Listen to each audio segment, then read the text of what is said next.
Collins to be Secretary of the VA, Doug Collins of Georgia. Two very good men.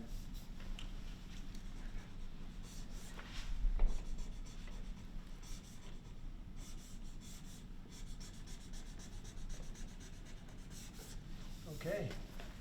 Thank you, sir.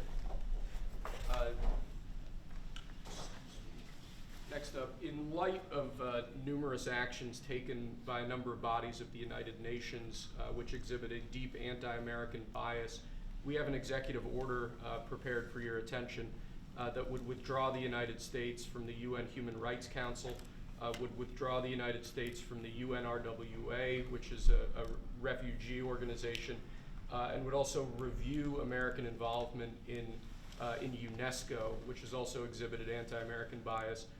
More generally, the executive order calls for a review of American involvement and funding in the UN in light of the wild disparities in levels of funding among different countries that, as you've expressed previously, is deeply unfair to the United States. So I've always felt that the UN has tremendous potential. It's not living up to that potential right now. It really isn't, hasn't for a long time.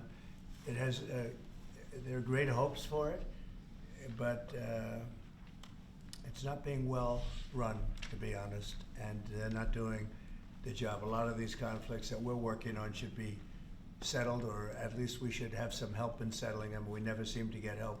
That should be the primary purpose of the UN, the United Nations. And again, it's got great potential, and based on the potential, we'll continue to go along with it, but they got to get their act together.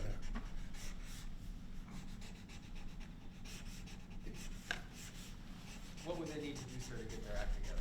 Well, they got to be fair to countries that deserve fairness.